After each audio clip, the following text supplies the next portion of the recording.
Okay, so hopefully you guys remember all the treble clef stuff that we reviewed last week, and it's things that we learned when we were playing recorders. So hopefully it wasn't like brand new information to you guys that you guys are just like, oh yeah, that's kind of how it goes. Yeah, I remember. Okay. So now we just want to look at it and review. Remember that the lines spell out every good boy deserves fudge. Some people say every good boy does fine, and I mean that fits too, but I am partial to fudge. What can I say? So I like this one better. Remember the spaces spell out F-A-C-E. I did the spaces with kind of like a green background and blue, if you can sort of tell, and then the pink is the lines. If you look at the way when you go line, space, line, space, line, space, you'll see it becomes alphabetical. E, F, G, A, B, C, D, E, F.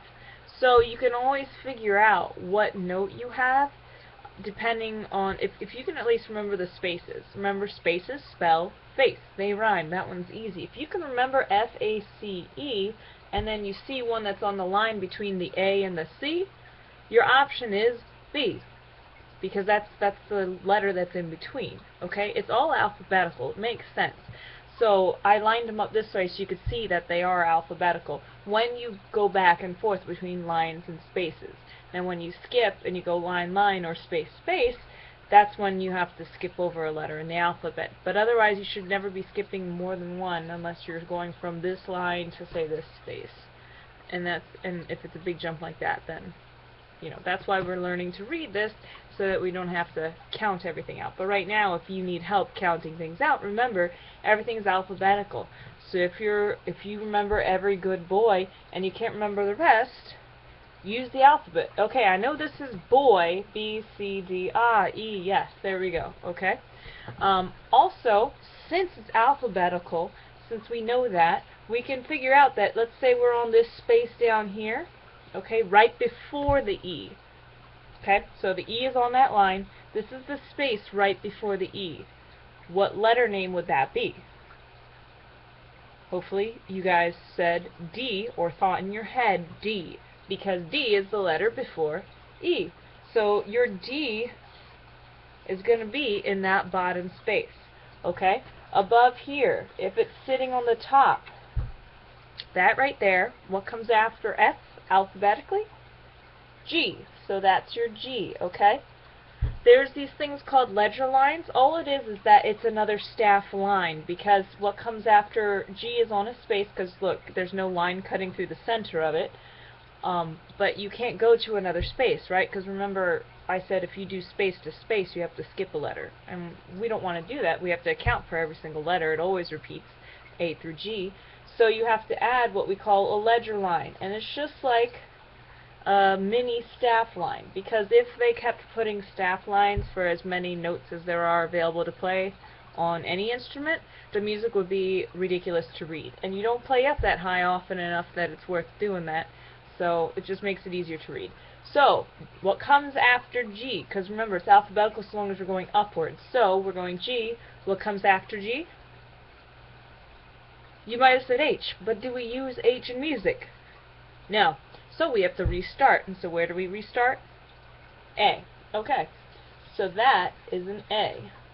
Right up there, when there is one line going through it. In bells, you're going to see a lot with these ledger lines up there. You're going to have to get familiar with those. Okay? Let's say the one that's right on top of that extra line. What would that be?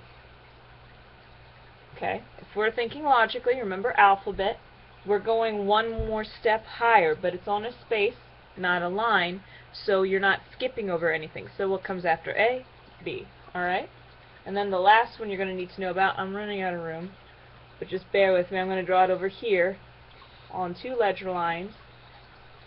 But logically, the next one that comes is a C. Hopefully you said C. A, B, and then that's your C. You're not going to go any higher than that in bells. So for this class, that's all the ledger lines that you need to know.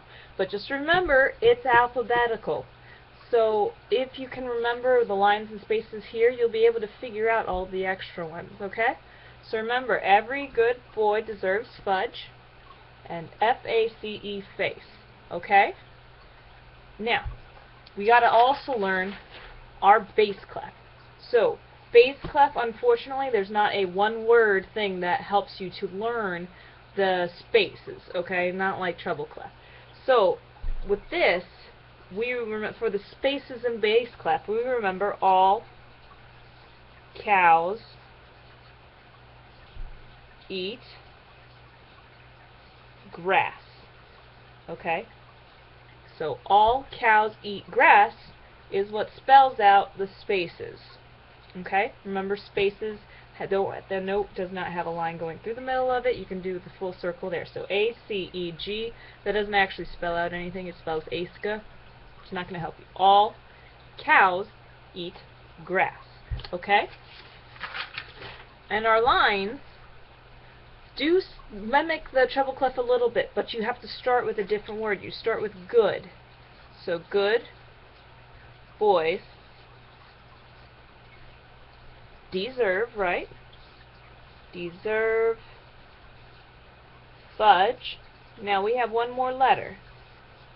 Fudge. And we're going to say always. So in treble clef, we're talking about how many boys deserve it. And what is the answer? It's every. Every good boy deserves fudge. That's how many. Every single one of them apparently do. Now, in bass clef, we're talking about how often they deserve it. So just good boys in general. How often should they deserve it? They deserve it always. Now, does it say that good boys get fudge always? No. Lesson in life. You don't always get what you deserve, but in the biblical sense, that's a good thing, right?